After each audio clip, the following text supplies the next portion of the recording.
The first time I saw the lake, it wasn't peaceful, it was tense. A narrow stretch of water sat just beyond my backyard, framed by tall reeds and an uneven tree-line, the kind of place that looked quiet until you noticed how carefully someone tried to control it.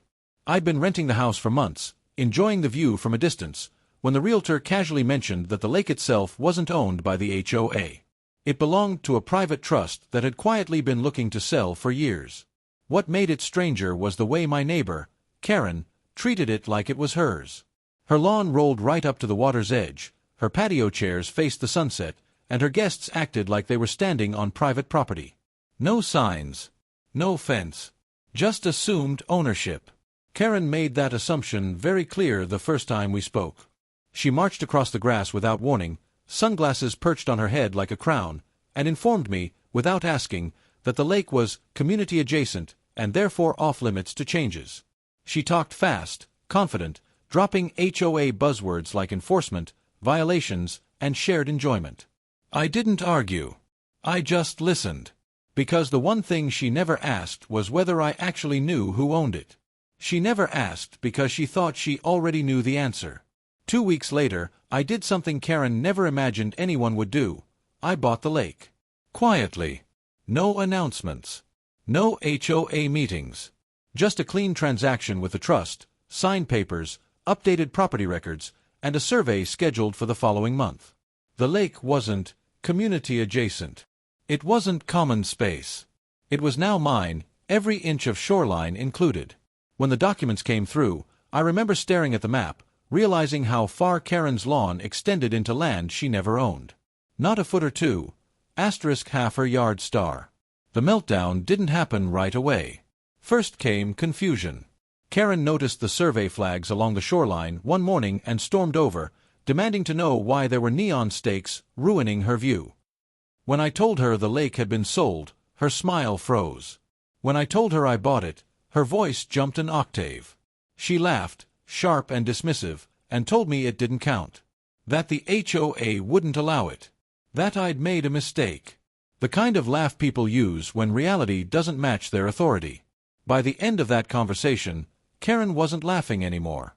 She was yelling about easements, about decades of understood use, about how her family had always had access to the water. I told her calmly that the surveyor would be back soon, and once the boundaries were confirmed, I'd be making improvements. I didn't explain what that meant. I didn't need to. Because as she stood there, staring at the flags cutting through her lawn like warning signs, Karen finally realized something she'd never had to face before. Control only works when it's real.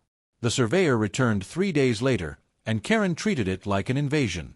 She followed him along the shoreline, arms crossed, phone raised, narrating loudly about trespass and illegal activity. The surveyor didn't engage. He just planted flags, measured angles, and documented everything while Karen paced like a security guard who just realized the cameras weren't hers anymore. By the time he finished, the truth was impossible to ignore. The boundary line didn't skim the edge of her lawn, it cut straight through it. Her fire pit, half her patio furniture, and the decorative stone path she bragged about online all sat squarely on my property. That night, the HOA emails started coming in. Not politely. Not cautiously. Subject lines screamed about unauthorized land acquisition and disruption of community assets. Karen had clearly framed it as a hostile takeover, painting herself as a victim of greed. I replied once, calm, short, and factual, attaching the deed, the plat map, and the surveyor's preliminary report. I reminded them that the lake was never HOA property and that my purchase didn't require approval. The response I got back wasn't legal. It was emotional. They disagreed, claimed historical use, and warned me not to alter the shoreline. Karen didn't wait for the HOA to win. She took matters into her own hands. One morning I woke up to find the survey flags ripped out and tossed into the water. Later that afternoon, she hosted a loud gathering by the lake, deliberately placing chairs and coolers deeper onto my land, daring me to say something. When I asked her to move, she smirked and said I was harassing her on her property. That was the moment I stopped explaining and started documenting. Photos, videos, time-stamps. Every inch of her defiance carefully preserved. The fence idea came from my attorney. He looked at the maps, listened to the recordings, and leaned back in his chair like someone who'd seen this movie before. "You don't need to argue," he said. "You just need to mark what's yours." The fence was legal. 6 feet. Straight line. Built precisely on the surveyed boundary. No HOA approval required. No negotiations. Just compliance with the law. When he said it would slice directly through Karen's yard, I didn't feel guilt. I felt relief. Karen found out about the permit before construction even began. She cornered me by my mailbox, shaking with rage, screaming that I was destroying her property value and stealing her childhood memories. She threatened lawsuits, media exposure, and HOA fines that didn't exist.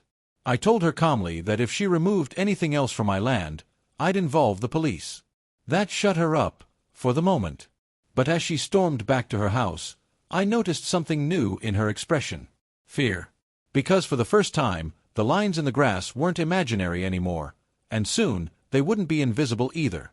Construction started early, just after sunrise, the kind of morning where sound carries farther than usual. The truck rumbled down the street, metal clanking softly as workers unloaded posts and panels. I didn't have to say a word. Karen knew exactly what was happening the moment the first hole was marked. She burst out of her front door barefoot, robe flapping behind her, screaming that the workers were trespassing. They didn't stop. They didn't argue. They showed her the permit, pointed to the survey stakes, and kept drilling into the ground. The line was set. There was no room left for denial. Karen's meltdown escalated fast. She called the HOA president, then the HOA lawyer, then anyone who would answer her phone. When that didn't work, she called the police, insisting her neighbor was stealing her backyard. The officer arrived, listened calmly, reviewed the documents, and then did something Karen never expected. He told her this was a civil matter and that the construction was lawful. Her face flushed red as the workers continued, post by post, turning invisible boundaries into steel and wood. Each thud into the soil felt final. By noon, half the fence was standing, and half of Karen's yard was on the other side. Her fire pit was stranded behind the posts like an abandoned toy. Chairs sat crooked against the new wall, useless now. Neighbors gathered at a distance, pretending to check mail while watching everything unfold. Whispers spread fast. Some looked shocked. Others looked relieved, like they'd been waiting years for someone to finally say no to her. Karen noticed. That might have hurt her more than the fence itself. She tried one last tactic, victimhood. Between sobs, she told anyone listening that she'd always maintained the lake, that the community deserved access, that I was destroying shared space. I didn't respond.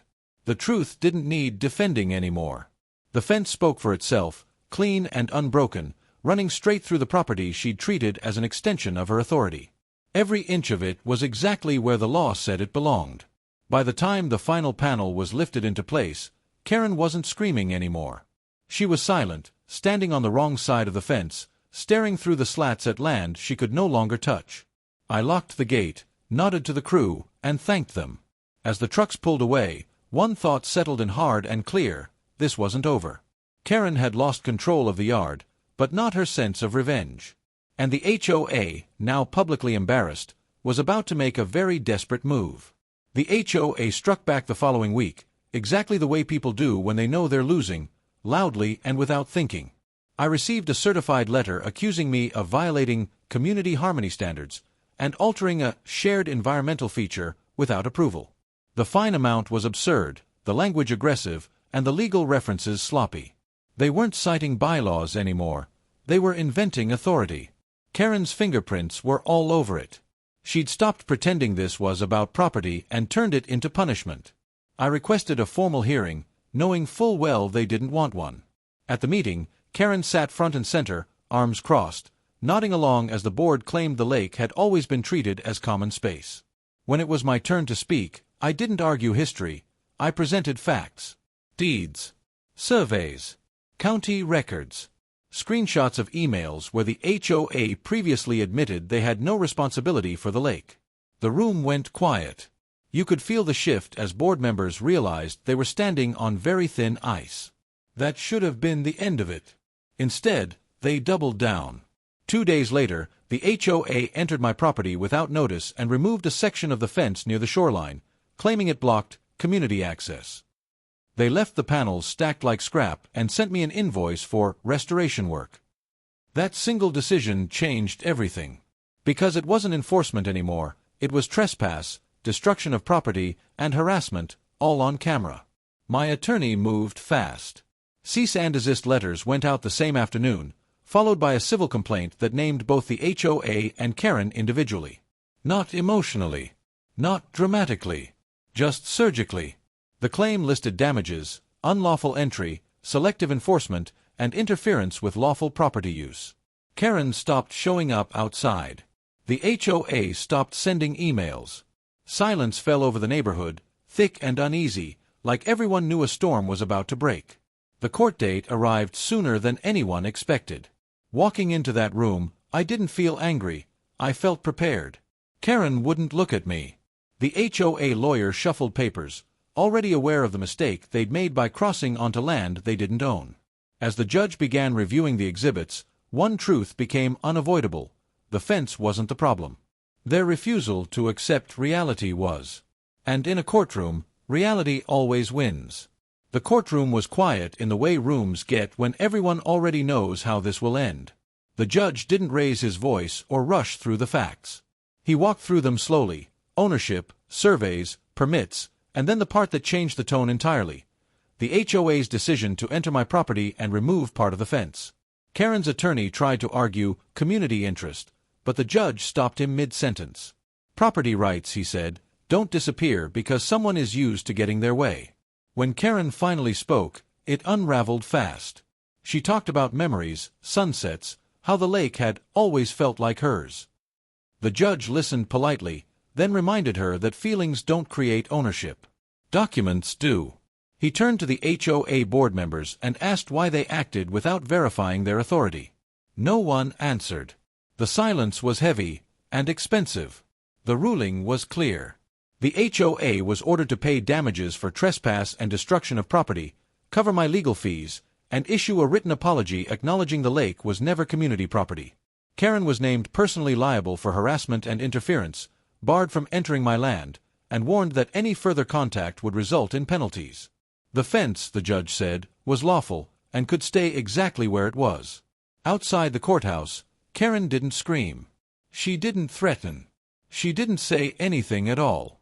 She walked past the cameras with her head down, the same person who once strutted across that lawn like she owned the world. The HOA president resigned within a month. The fines disappeared. The emails stopped. And for the first time since moving in, the lake was quiet. Now, when I stand by the water, the fence behind me isn't a symbol of spite, it's a boundary. A reminder that entitlement only works until someone checks the paperwork. Karen still lives next door, but she no longer looks toward the lake. She can't.